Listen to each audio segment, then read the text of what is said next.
for the past month or so. Hello. Oh, the movers are calling. Hello.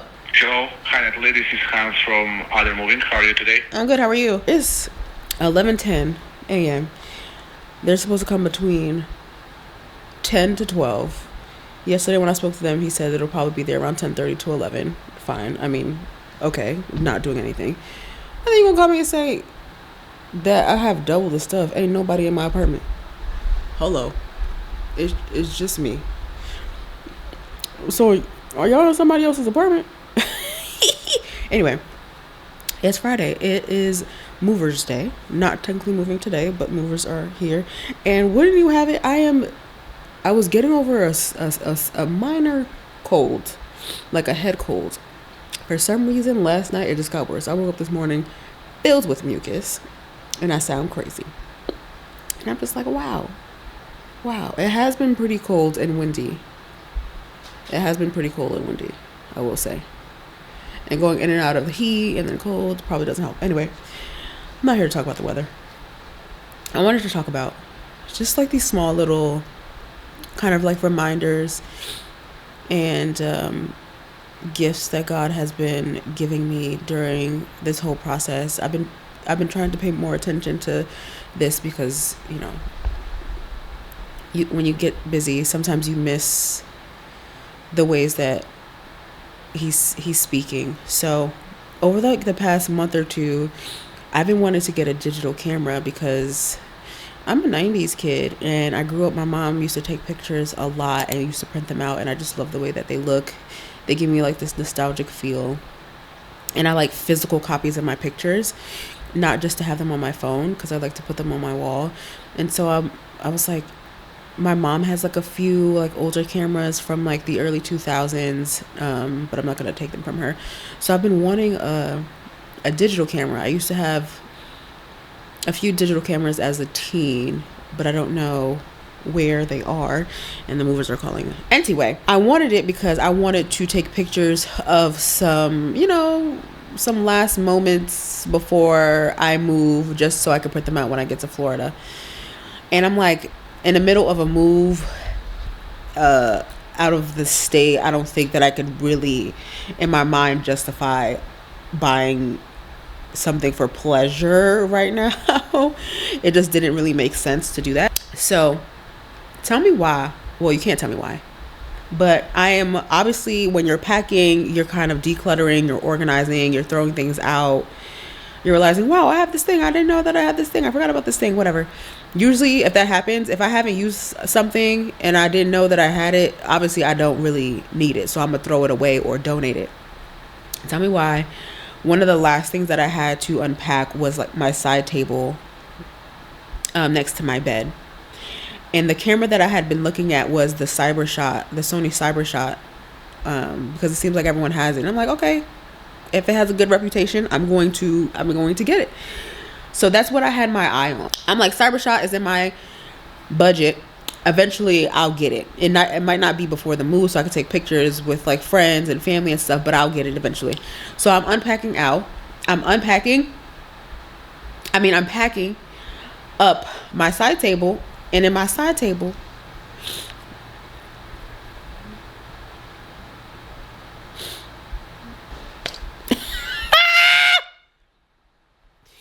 you cannot tell me God is not good. Basically, to me, this is saying, one, you need to go through your things more often. Okay? Two, it's telling me God is in the details always. So anyway, I just wanted to share that. It is January 10th, and although I'm feeling sick and really, really stuffy, and it's really cold in Jersey, I am really grateful for life, for family, for friends. I have family coming over today to just be of support. I'm going out to dinner with a friend today, and tomorrow going out to dinner with a couple of friends and their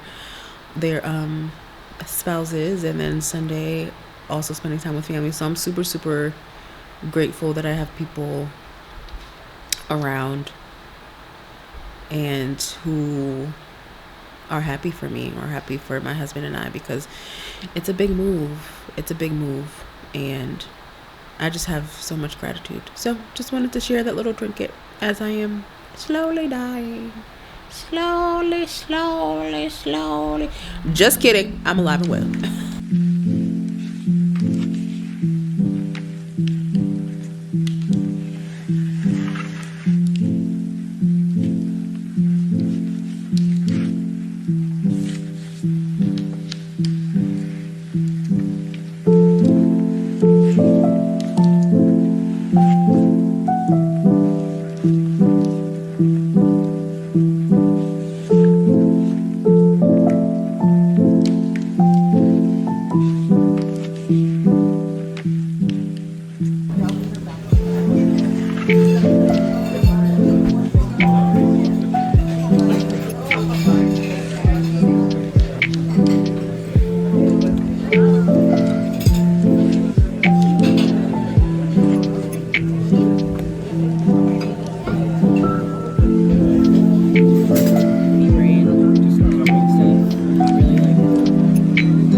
We got 15 minutes or we're going to miss the train. No, we're not. We're not gonna miss the train. We're going to miss the train. It's the next day. It's the next day after. And my voice it's a little bit better, but it's still the same as last night. And we're actually headed to the city to go on a triple date. It's triple, right? I think it's pronounced nipple. We're going on a triple date with some friends in the city. And I don't know if I'll record there. It's kind of awkward for me, but just wanted to check in, and that's it. And look at my empty apartment. It's great. Look at all of this traffic in New York. Bada bing, bada boom, right? Am I serious over here?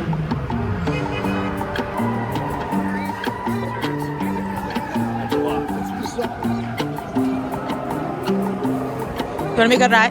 Uh-huh. Sirens are just...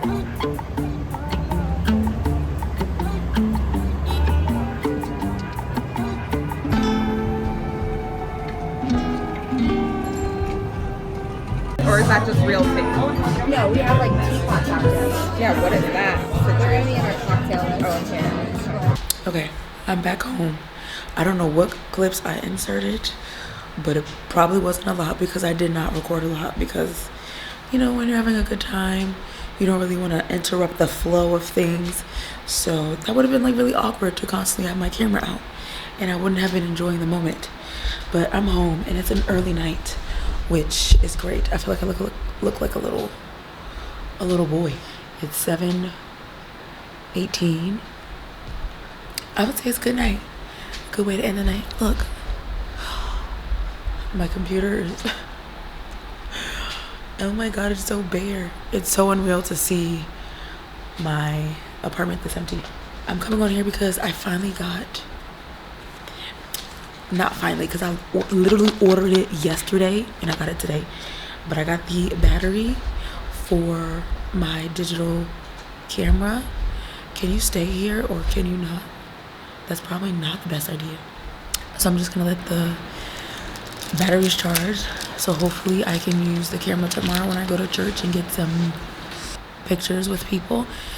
Something that's really interesting, and maybe you can tell me, you who are watching, you can tell me maybe if you're like this or different, but something that I've noticed about the move in particular and my emotions is that I haven't been super emotional.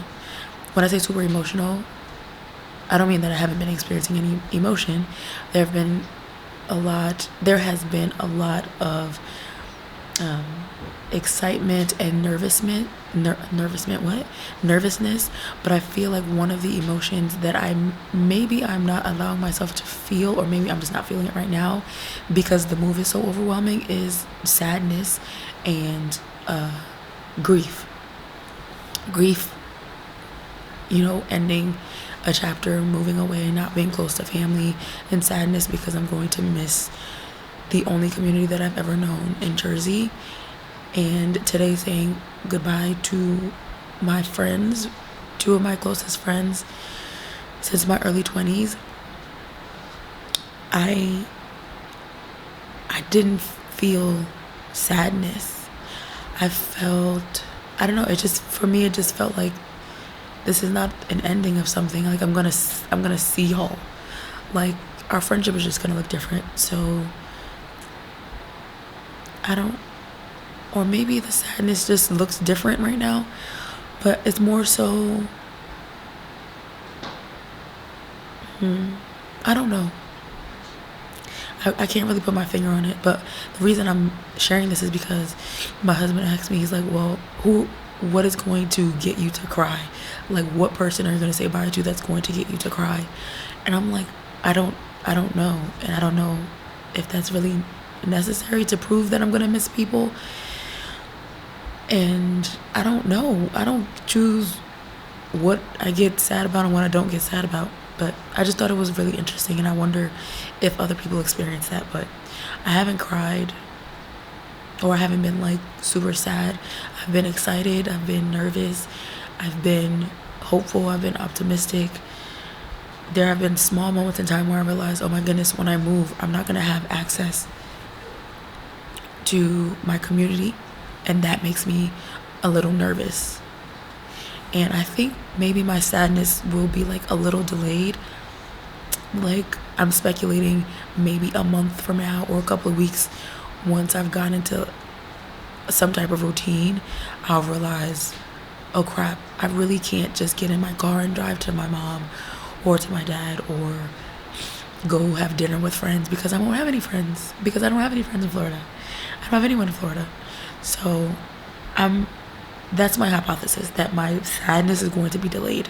But right now my brain is kind of compartmentalizing everything, and like sadness is just on the back burner because I don't want to deal with that right now. I will say I will probably tear up. I'm gonna speculate. I'll probably tear up maybe saying bye to my mom, because she's a crier, or like in the airport when I'm alone. That's the type of sad that I am, or crier that I am. I have to do it in private first. I don't know, but I feel like I need to do it in private first, and it can't be forced. But yeah, I just wanted to share that. I thought that was interesting. Do you guys experience emotion that way? Do you guys miss people? Also, another thing too, I feel like I don't miss people the way other people miss people. Like, it takes me a while to miss people. Like, it has to be a really long time for me to be like, oh, I miss you. And sometimes I don't realize I miss someone until I see them after a long period of time. And I'm like, wow, I missed you. So I feel like some of my... What's going on over there? It's my cats. Sometimes some of my emotions, especially related to sadness, they're a bit delayed. And I'm just now realizing that as I'm getting older. But I feel like I wasn't like this in my early 20s or as a teen. I felt like I felt things very, very deeply. And I don't know what happened, but I would say that, I'm going to normalize it for me, because this is just the way that maybe my brain just processes it. I'm trying not to be upset or be judgmental towards myself about what I think my emotions should look like right now and what they shouldn't, based off of like what other people are feeling and experiencing.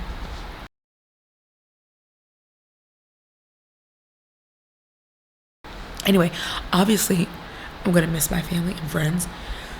Obviously it's sad.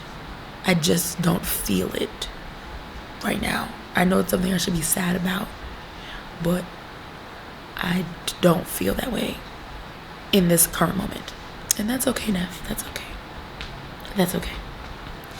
Anyway, dinner was really, really fun. Delicious. I'm still sick. And I've been sick for a minute now. Okay, it's getting out of control. It's getting out of control. Tomorrow is Sunday. It's gonna be my last Sunday at church. That's making me sad. Yeah. Thinking about finding another church and leaving that community that's making me sad. I will probably not record anything tomorrow. Who knows? I feel like my voice needs to take a break for sure.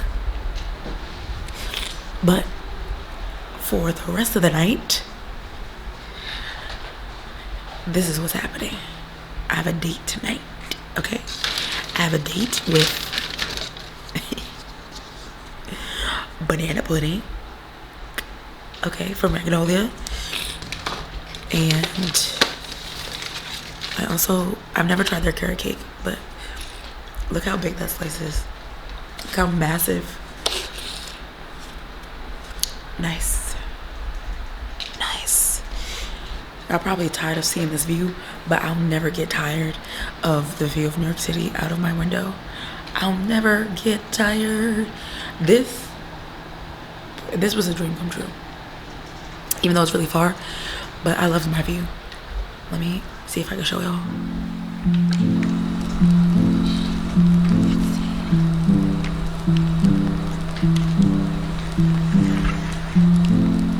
That's the Empire State Building. No, this is the Empire State Building.